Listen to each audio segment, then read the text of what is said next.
Bonsoir et bienvenue dans cette édition ce samedi 12 août 2017 à la une. Le vice-président de la République a reçu 12 étudiants de l'Université des Lagunes d'Abidjan. Ils viennent d'être admis dans la prestigieuse ICN Business School de Nancy en France. Ces étudiants ont reçu leur certificat des mains de Daniel Cablon-Duncan. Célébration ce samedi 12 août de la Journée internationale de la jeunesse. En Côte d'Ivoire, l'accent est mis sur la sensibilisation aux dangers que représente l'immigration clandestine. Thème choisi, les jeunes parlent aux jeunes du phénomène migratoire. À l'étranger, la commission électorale kenyane a proclamé hier le président sortant vainqueur de l'élection de mardi. Uhuru Kenyatta a obtenu 54,27% des voix contre 44,74% à son principal opposant Raila Odinga. Merci d'être avec nous pour ce tour de l'actualité. La sprinteuse ivoirienne Marie-Josée Talou a décroché 2 médailles d'argent à Londres. Au soir de la finale du 200 mètres, elle a reçu la visite du ministre des Sports et des Loisirs. François Amicha est allé féliciter la championne et les autres athlètes ivoiriens. Ceux-ci ont dignement défendu les couleurs du pays. Cathy Touré. 4 athlètes, Meïté Ben Youssef, Muriel Aouré, Kofi Wilfried, Marie-Josée Talou. 5 demi-finales, 3 finales. La Côte d'Ivoire était bien présente aux 16e mondiaux d'athlétisme. Même si l'hymne national n'a pas retenti à Londres, le drapeau, lui, a bien flotté par 2 fois sur la 2e marche du podium. 2 médailles d'argent pour Talou Marie-Josée aux 100 et 200 mètres.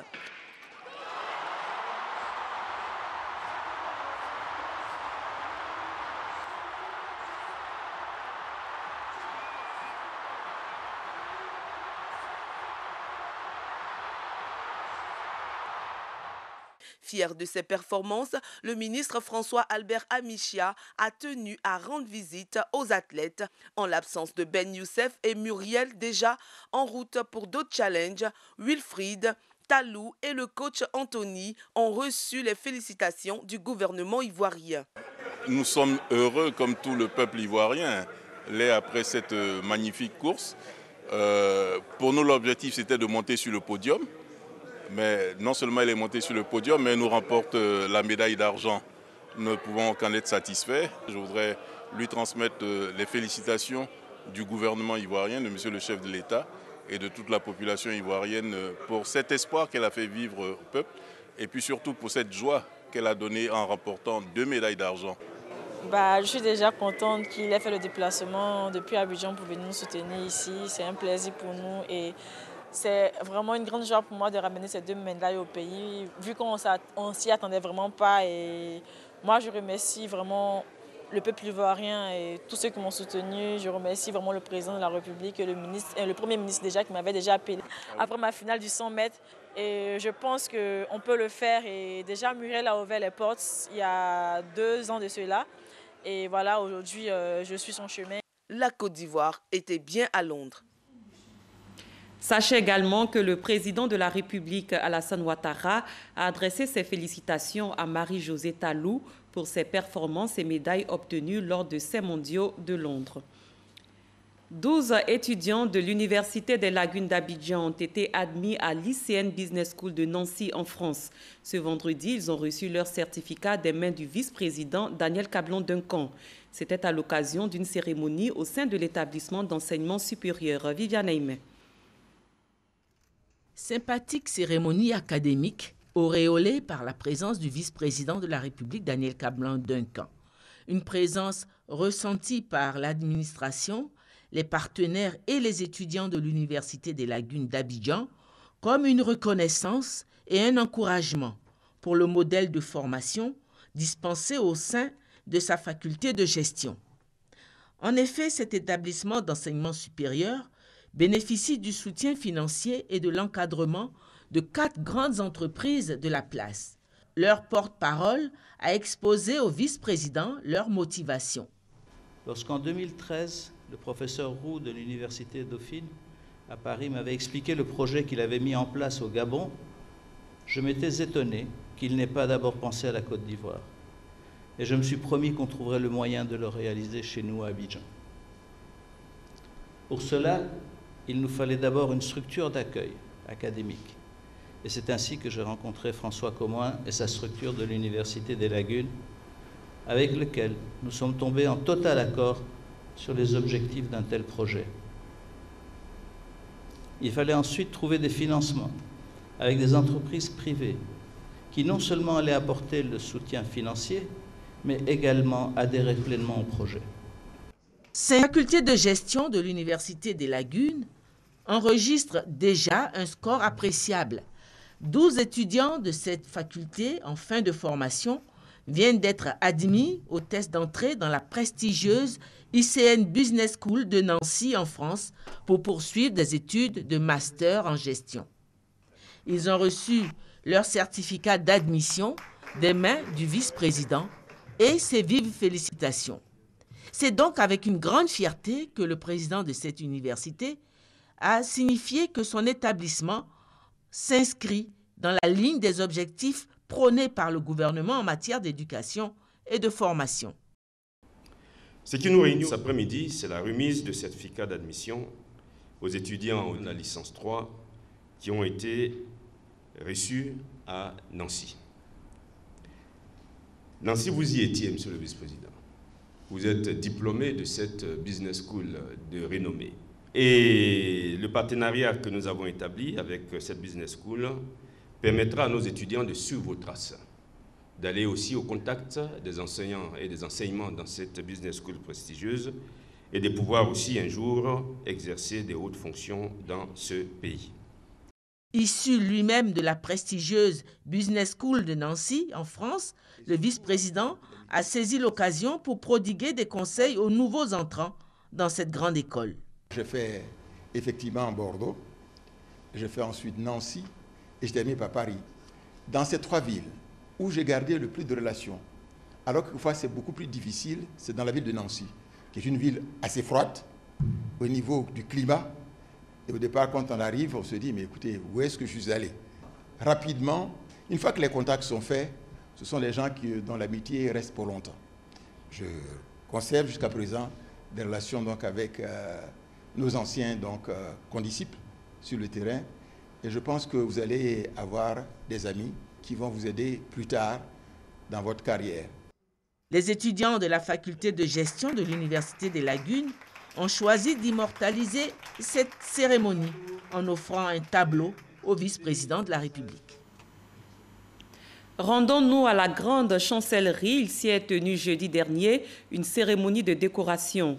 56 personnalités ont été distinguées, 23 en tant que commandeurs de l'Ordre national du mérite. Les 33 autres ont été élevés au grade d'officier dans l'Ordre national du mérite. Ahmed Traoré, Herman Guivé. Le moment est solennel, c'est la célébration du mérite dans toute sa diversité. 56 personnalités de toute classe sociale sont décorées pour leur action positive et exemplaire par la grande chancelière de l'Ordre national. 23 récipiendaires dans ce lot ont été élevés commandeurs dans l'Ordre national du mérite. Les 33 autres au grade d'officier dans l'Ordre national du mérite, dont un à titre posthume. Pour le professeur Yacouba Konaté, porte-parole de la grande chancelière, l'appel au mérite reste un appel aux valeurs de la République. Le mérite vrai, tourne le dos aux avantages du sang et du rang, aux privilèges du clan et de la race, aux inégalités de caste et de classe, aux corporations et aux partis politiques, pour accueillir et célébrer les qualités propres, le talent, l'énergie de l'homme au travail, sa force de cohésion, son exemplarité au cœur de la cité. Les récipiendaires ont rassuré la grande chancelière de leur accompagnement dans la construction de la Côte d'Ivoire en servant de modèle. Madame la grande chancelière, merci de nous avoir distingués parmi les millions d'Ivoiriens consciencieux à la tâche et aussi compétents les uns que les autres. Nous nous sentons vraiment honorés.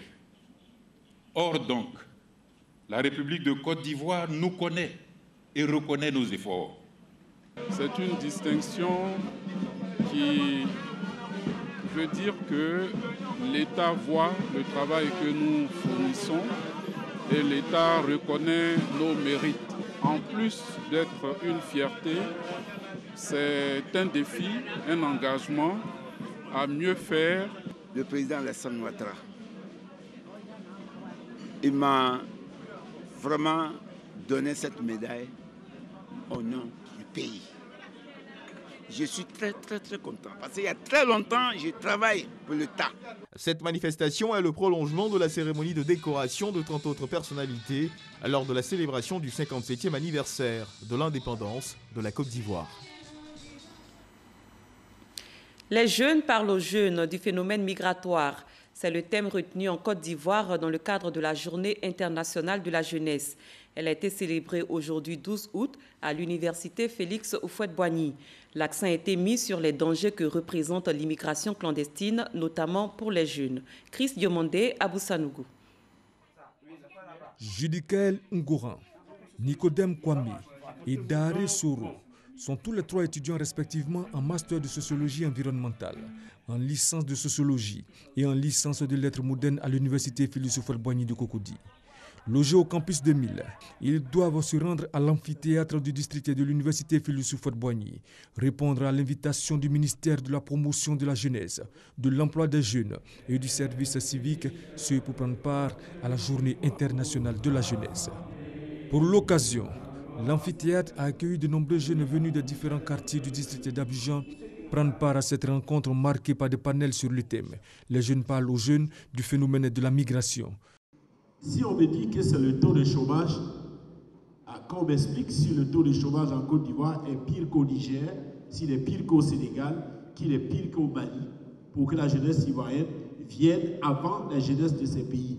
Comment se fait-il que les Nigériens qui sont aux portes de la Libye ne retrouvent pas ces ressortissants en première position de la migration irrégulière? Ça, ce sont des questions que nous devons nous poser à juste titre. Les immigrés, de façon générale, qu'est-ce qu'ils font? Ils viennent juste participer aux activités et ils font en sorte d'être visibles pour donner l'exemple que leur voyage n'a pas été vain. Autre temps fort, les témoignages de jeunes qui ont tenté l'aventure et qui ont regagné le pays. Moi, pratiquement, j'ai fait 7 jours sur le désert entre le Mali et l'Algérie. C'est très dangereux. J'ai quitté la Côte d'Ivoire, je suis arrivé au Niger, j'ai fait presque 3 mois, j'étais là-bas, ça n'allait pas, ils ont bouffé notre argent. On était là dans les conditions difficiles, même à manger c'était vraiment difficile. Donc j'ai décidé de me retourner, je venais, et je suis arrivé entre le Niger et la Libye. Une nuit comme ça on passait et puis les bandits du désert ont commencé à tirer sur nous. Et la balle a pris le pied là, et l'os s'est cassé. Des témoignages qui appellent des réactions. Nous avons été très touchés par leurs témoignages. Et je pense que nous, jeunes en Côte d'Ivoire, nous avons beaucoup d'opportunités. Donc il ne serait pas intéressant d'effectuer de tels déplacements, aller à l'aventure. Nous allons nous déployer sur toute l'étendue du territoire national, engager notamment les organisations de jeunesse pour leur dire qu'il faut qu'ils sensibilisent à l'intérieur de leurs associations, mais aussi dans les zones qui sont identifiées comme des foyers d'immigration clandestine, de manière à ce que les jeunes puissent comprendre que les perspectives, c'est ici. Le gouvernement, dans sa politique d'insertion sociale des jeunes, a tenu à les rassurer. J'ai très mal au cœur quand je constate que beaucoup de nos jeunes ont peu confiance en eux. Alors que vous n'avez rien à envier à un jeune en Europe.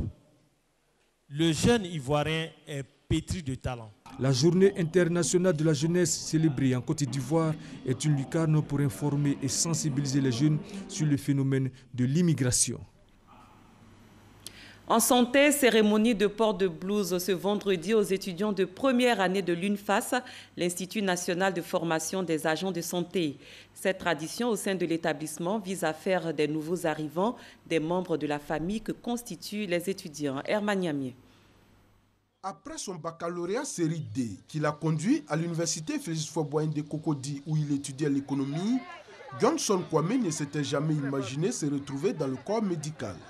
Aujourd'hui, étudiant en deuxième année de kinésithérapie par la force des choses à l'INFAS, l'Institut national de formation des agents de santé, Johnson a un autre regard sur ce corps. Quand j'y entrais, je ne connaissais pas vraiment les contours. Comme je l'ai dit au début, on voulait commencer, on veut faire quelque chose, on veut travailler. Mais en étant dedans, je suis en deuxième année. Déjà, après les premiers mois de cours, vraiment j'ai été convaincu. Je me dis, waouh, pourquoi je n'ai pas vu ça plus tôt? C'est donc fier et motivé qu'il participe à cette cérémonie de port de blouse des étudiants de première année.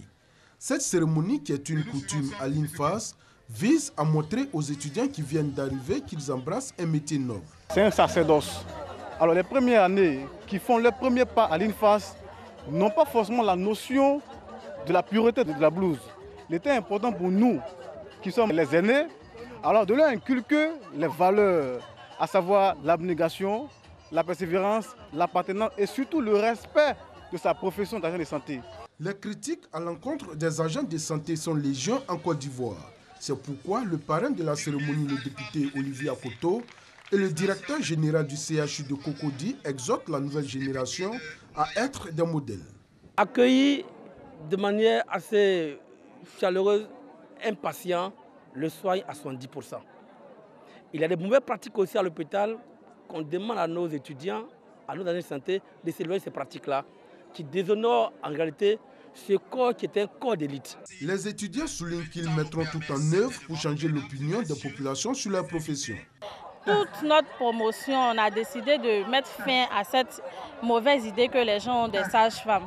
Donc, on a une promotion à vocation, on peut dire à vocation, parce que nous avons décidé de faire le métier par amour. Plus de 3000 étudiants sont en formation à l'INFAS répartis dans cette filière.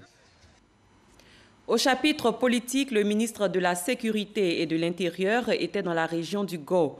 À Gagnoa, il a échangé avec les chefs traditionnels du Go et du Lodjibois, ainsi que le corps préfectoral. Sidiki Diakité a encouragé ses interlocuteurs à œuvrer davantage pour la paix et la cohésion. Abou Sanougou.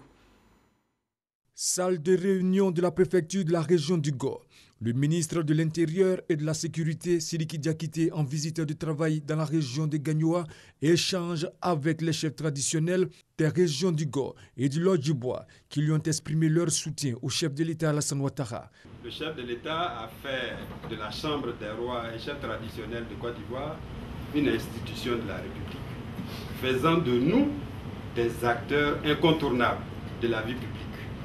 Nous voudrions que vous lui transmettiez nos sincères remerciements et puis notre dévouement à toute épreuve. Nous l'avons exprimé au chef de l'État lors de son passage ici. Nous lui avons dit qu'il pouvait compter sur nous et que chaque jour qui passe, nous travaillons pour la paix et la cohésion. Nous voudrions que vous transmettiez ça au chef de l'État, que les chefs de Gagnoa sont disponibles pour vous accompagner. En retour, le ministre de l'Intérieur et de la Sécurité a exprimé aux chefs traditionnels des régions du Go et du Lodjibois les remerciements du président de la République Alassane Ouattara pour toutes les actions menées dans le cadre de la cohésion. Il ne faut jamais baisser les bras dans le rapprochement, n'est-ce pas, des uns des autres. Entre vous-même, chefs, entre vous et vos populations, entre différentes populations. Il faut le faire parce que le président de la République est le premier, il a été le premier à l'exprimer. Il a la conviction que faire la paix, créer les conditions d'unir les gens, créer les conditions de cohésion sociale, c'est aussi une œuvre de Dieu. Nous avons le devoir de protéger notre société, de faire en sorte que la sécurité règne sur notre territoire. Bien avant cette rencontre, Sidiki Diakité a échangé avec le corps préfectoral et les différentes forces de sécurité intérieure de la région. De cette rencontre, le ministre Sidiki Diakité les a encouragés et exhortés à poursuivre les efforts de cohésion et de sécurité en faveur des populations. Après cette rencontre du ministre de l'Intérieur et de la Sécurité avec les chefs traditionnels du Go et du Lodjibois, parlons éducation. Boakama est une localité située dans la sous-préfecture de Marabadiassa, à plus de 70 km de Boaké. Ce village de plus de 800 âmes a été doté d'une école primaire. C'est le fruit du programme présidentiel d'urgence Astoutouri. Les élèves de Boakama parcouraient plus de 6 km entre ce village et celui de Badasso pour se rendre à l'école. Que de difficultés à la recherche du savoir. Quitter Boakama, Badasso, vraiment c'était un très long trajet. Et même il y a certains qui quittaient Boakama, Golmaya. Et ici, Bada nous faisait 4 km. Et ici, Golmaya, 3,5 km. Donc vraiment, aller-retour, matin, soir, vraiment, c'était vraiment dans des conditions difficiles. Les jeunes de cette localité de la sous-préfecture du Marabadiassa ont longtemps caressé le rêve de voir enfin se réaliser un établissement au sein de ce village. Aujourd'hui, on fait une migration de l'école parce qu'au début, on a commencé par les appartements. 3 ans après, la population même a fait un effort pour construire ce ancien bâtiment qui est là. Donc après ça, maintenant, avec les bonnes volontés, on a eu les 2 bâtiments qui sont arrivés. Un rêve devenu réalité grâce au programme présidentiel d'urgence. Boakama vient d'être doté d'une école primaire de 6 classes, d'un bureau de maître et une maternelle. Heureux et fiers, les populations n'ont pas boudé leur joie.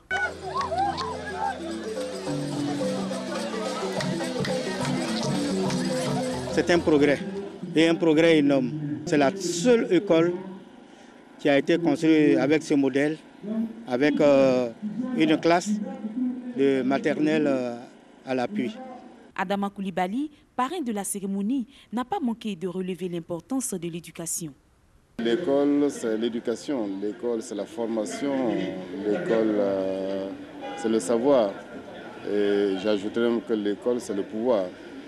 Donc l'implantation d'une école dans un village donne donc à ce village beaucoup d'opportunités de développement. C'est la première richesse d'une communauté, c'est d'abord ses ressources humaines. Et les ressources humaines, pour qu'elles soient efficaces, il faut qu'elles soient formées. Sur 8 écoles de la circonscription de Marabadiassa, 2 demeurent encore en paillote. Occasion pour le sous-préfet de lancer un appel aux bonnes volontés. À nos sociétés, surtout les sociétés qui exercent sur le territoire de la sous-préfecture. Toutes ces structures-là doivent nous aider à équiper nos infrastructures socio-éducatives.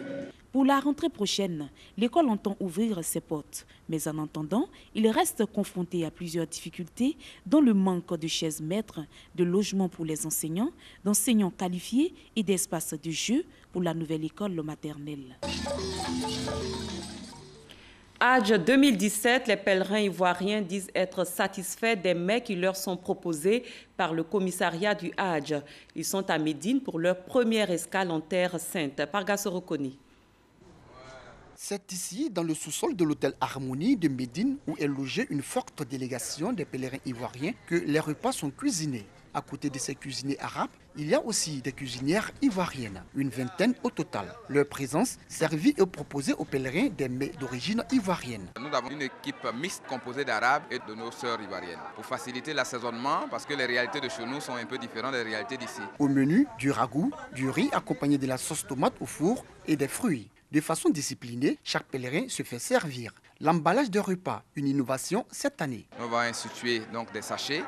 Quand le pèlerin arrive, il a un kit qui récupère rapidement et ça permet de créer la fluidité au niveau du service. Des repas dégustés avec beaucoup d'appétit par ces candidats ivoiriens au Hajj. Le Dieu est bon, je suis satisfait, sincèrement dit. C'est un plat naturel, 100% ivoirien. C'est très bien fait. C'est bien fait, c'est équilibré. On mange comme chez nous à Abidjan. La discipline et le civisme des pèlerins ivoiriens salués par les responsables de l'hôtel. Je suis très satisfait de la délégation ivoirienne. La collaboration se passe très bien. L'organisation qui est mise en place cette année vraiment nous satisfait énormément. Et nous sommes fiers de la commission restauration de cette année qui vraiment nous a apporté des innovations. Une visite inopinée de l'ambassadeur de Côte d'Ivoire en Arabie Saoudite et du consul général dans les restaurants des différents hôtels, occasion pour les pèlerins de témoigner à travers eux toute leur reconnaissance au président de la République, Alassane Ouattara. C'est l'État qui offre gratuitement la restauration. C'est pour ça que nous voulons donc saluer l'action du président, du gouvernement. Nous avons demandé aux uns aux autres aussi de s'abstenir de consommer l'eau de robinet qui sert pour tous les usages mais qui n'est pas comestible. Les repas sont servis aux pèlerins tous les jours après les différentes prières quotidiennes. Ici, en terre ivoirienne, le ministre Kobena Kwasi Adjoumani a inauguré aujourd'hui le palais royal du canton Guano dans le Gontougo. Ce palais vient renforcer l'autorité de la chefferie traditionnelle, un fait qui va contribuer fortement à la cohésion sociale dans cette partie du pays. Abou Sanogo. En recevant son arrêté de nomination des mains du préfet du département d'Étanda, Taïe Soyao devient le 10e chef du village de Kietan, village du département d'Étanda dans le canton Guano. Population de Kietan, voici votre chef. le seul légalement reconnu. Nana Yao, vous venez d'être officiellement reconnu par l'administration. À partir de maintenant, vous êtes en mission. Vous devez jouer un rôle d'intermédiaire, un rôle de communication entre les autorités officielles de l'État et les populations. Vous devez veiller au respect des symboles et des institutions de l'État dans ce village. Saisissant l'aubaine, le ministre des Ressources animales et halieutiques, cadre de la région, a devant le chef Kosunu, chef du canton Guano, et de plusieurs chefs traditionnels du Gountougou, rendu hommage au président de la République Alassane Ouattara pour ses actions de développement dans la région du Gountougou, avant de procéder à l'inauguration du siège du canton Guano, bâti sur une superficie de 4 hectares. C'est un bâtiment scindé en 2 compartiments, composé d'une salle de réunion, d'un tribunal traditionnel et d'une résidence de 16 chambres pour renforcer les pouvoirs du chef de canton. Dans la page culture de cette édition, les peuples Ouan, Gouro, Sia et Mouna du département de Kounaïri à l'épreuve de la valorisation de leur diversité culturelle. La première édition d'un festival culturel dénommé Kouna Culture a mis en valeur les danses traditionnelles telles que le goli, le zaouli, le zamblé et les atouts culturels de ces peuples. Soro Corona, Kader Sogodougou. Valoriser le riche patrimoine des peuples Ouan, Sia, Mouna et Gouro pour le développement du département de Kounaïri. Tel est le principal objectif du festival culturel de Kounaïri, dénommé Kouna Culture. La première édition de ce rendez-vous culturel pour montrer au monde culturel la paternité de la danse goli au peuple Ouan a mobilisé la population du département. À travers ce festival, les autorités municipales veulent valoriser et pérenniser le patrimoine culturel de ces peuples. Nous avons cette tribune qui nous permettra de nous exprimer et de dire à tout le monde, le Goli, c'est ici. Nous voulons aussi dire, partout où on danse le Goli, on chante en moi. Ce Goli est authentique. Je voudrais qu'ils viennent et qu'ils apprennent auprès de vous. Au menu de cette première édition du Festival culturel de Kounaïri, prestation de plusieurs danses traditionnelles, concours de la danse au Goli et conférences sur le peuplement du département de Kounaïri. Du Goli au Zaouli en passant par le Dammi et les Zamblé, les peuples Ouan, Sia, Mouna et Gouro ont démontré leur engagement à sauvegarder ces danses en voie de disparition.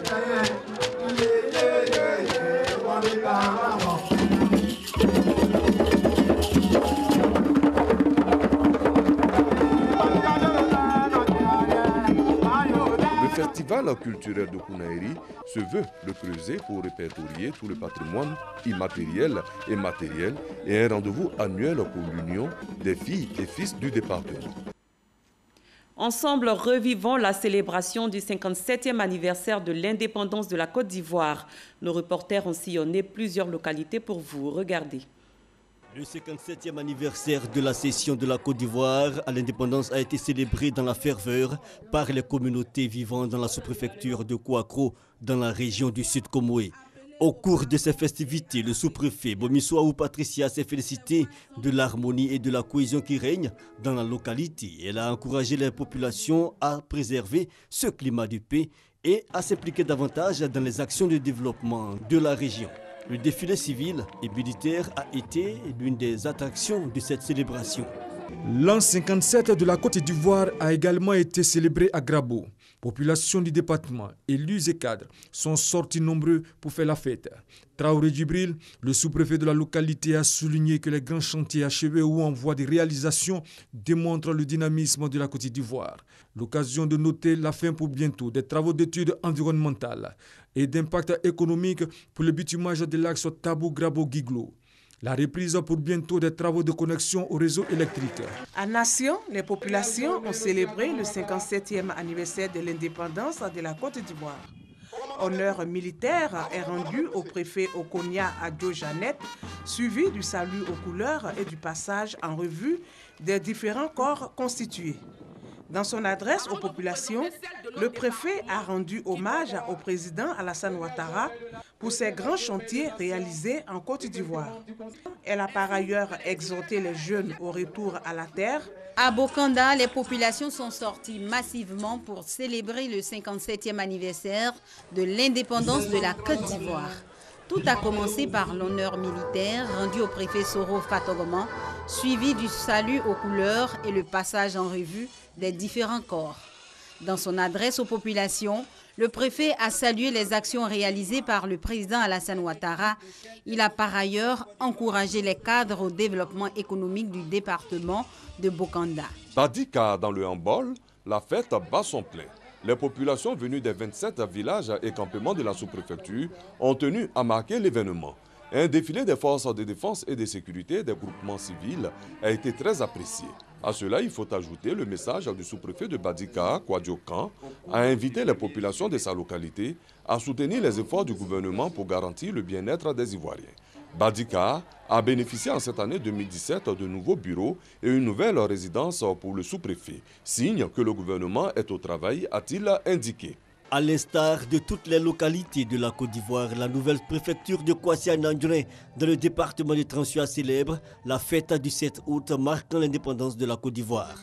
Le 57e anniversaire du pays a été l'occasion pour le tout premier sous-préfet, Anselme Kofi, de passer en revue les actions de développement du président de la République dans les villages de la circonscription. Il a exhorté les populations à l'entente et à l'union, gage de développement. Cette cérémonie de célébration a été marquée par le défilé des forces de l'ordre et des différentes couches sociales venues de Transua. C'est la place Henri Konan Bédié qui a abrité la célébration de l'an 57 de l'indépendance de la Côte d'Ivoire dans la localité de Guitry. Les populations sont sorties nombreuses pour écouter le représentant du chef de l'État. Dans son adresse, Patrice Doua, préfet du département de Guitry, a annoncé la réalisation de plusieurs projets, notamment le bitumage de l'axe Divo-Côtière et les voiries de la ville de Guitry. Il a exhorté les populations aux valeurs du travail excellent. Ailleurs, la commission électorale kenyane a proclamé vendredi le président sortant vainqueur de l'élection de mardi. Uhuru Kenyatta a obtenu 54,27% des voix contre 44,74% à son principal opposant Raila Odinga. Sidonie Davila. Uhuru Kenyatta réélu à la tête du Kenya pour un mandat de 5 ans. D'après les résultats proclamés vendredi par la commission électorale kenyane, le président sortant a obtenu 54,27% des voix contre 44,74% pour son rival Odinga. La commission a mis 3 jours pour compiler et authentifier les résultats définitifs.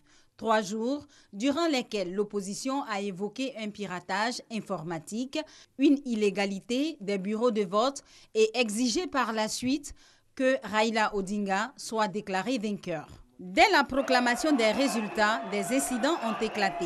À Kisumu, un bastion de l'opposition dans l'ouest du pays, de jeunes protestataires ont brûlé des pneus. À Nairobi, dans certains bidonvilles, la police a fait usage de grenades lacrymogènes et effectué des tirs de sommation face à de jeunes manifestants.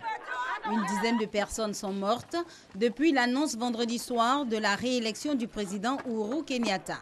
Le gouvernement rassure et souligne que ces violences restent localisées et que l'essentiel du pays est calme. Uhuru Kenyatta, après son élection, a aussitôt appelé le peuple kényan à l'unité nationale et à la paix pendant la période post-électorale. « Je m'adresse à vous, à tous vos militants », a-t-il dit, dans un discours directement adressé à Raila Odinga. À tous nos frères, à tous nos dignes concurrents, nous ne sommes pas des ennemis, nous sommes des citoyens de la même République. À 72 ans, Raila Odinga livre certainement sa dernière grande bataille politique, lui qui s'est présenté 4 fois sans succès à la présidentielle. Fin de cette édition. Merci de votre fidélité. Passez une excellente soirée. À demain pour un autre journal.